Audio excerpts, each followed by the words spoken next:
From arcs that I can't wait to read and books that I've been avoiding for years, here's what I'm attempting to tackle this February.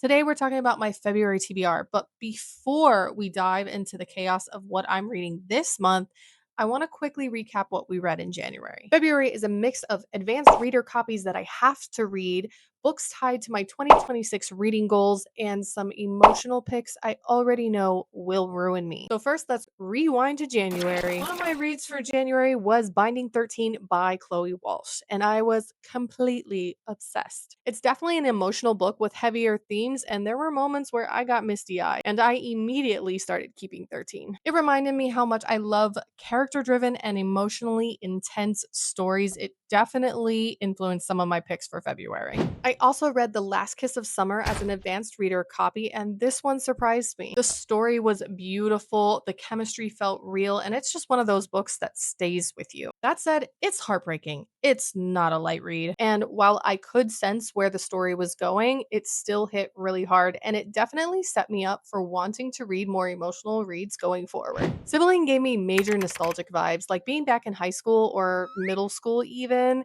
where I was obsessed with witches, vampires, and supernatural stories. It felt really comforting and familiar, and I really enjoyed that aspect of it. And then there's my complicated relationship with Psycho Shifters and Psycho Fae. I received Psycho Fae as an arc, so of course I had to read Psycho Shifters. But here's the thing, I didn't think the writing was amazing, and it's super similar to Blood of Hercules. And yet I kept reading. I don't know. I had to know what happened. I don't know what kind of addictive spell Jasmine Moss puts into her books, but it clearly works, even when I'm annoyed. So overall, January was a really strong reading month, and it reminded me that I want emotional impact, strong characters, and a little bit of chaos. With that in mind, let's talk about my February TBR. I am currently reading Keeping 13, so I do not count this, but it will be finished in February. I'm also currently listening to an ALC of Still Into You by Erin Connor. I'm also not counting that as part of my February TBR, but it will be finished. I'm really trying to incorporate more audiobooks this year. I'm really enjoying this one so far. The only thing that's tripping me up is the narrator says tour like tour, and once I've heard it, I can't unhear it. Tour. Tour. Tour. Tour. One book that is officially on my February TBR is Fragmented Desires by M.K. Jensen. This is an arc that is releasing soon. It's a romance about a fighter and the woman training him. I really don't know much more than that, but I'm very curious and very excited to get into it. So for my 2026 reading goals, I really wanted to revisit books that shaped me as a reader. So I'm staring at my bookshelf trying to figure out which one I want to pick for this. And I kept coming back to the same one, Hero by Perry Moore. This was one of my first queer reads, and I loved following the main character's journey, not only with his sexuality, but also with his superpowers. I thrifted this physical copy a few years ago, and I've never reread it, so February feels like a perfect time. To keep myself out of reading slumps, I alternate between romance and fantasy, so my next pick had to be a romance.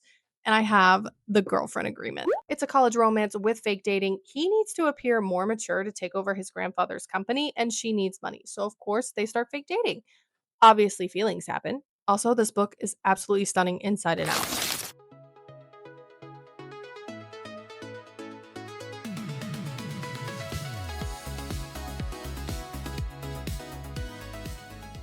And now back to fantasy. I'm picking up Fortress of Ambrose by Elle. This is the third and final book in the House of Marion series. I've been waiting for this one. I have to know how it ends. Also, can we talk about how beautiful this book is?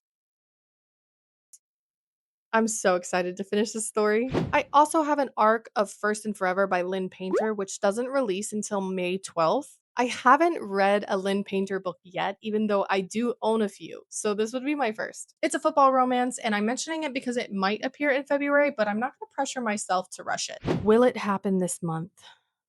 Let's see. Another reading goal of mine this year is to read Harry Potter. I've been attempting to read the series since middle school. Every time I do, I want to gouge my eyeballs out.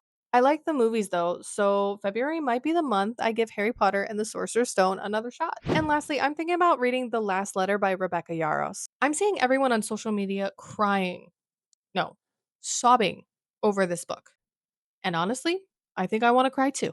So this one is a we'll see if I emotionally survive pick.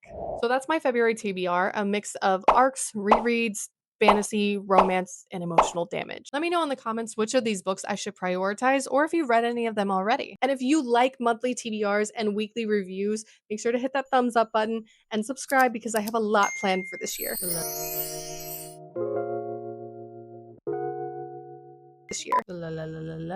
Yikes. I've been avoiding 4 years. Avoiding.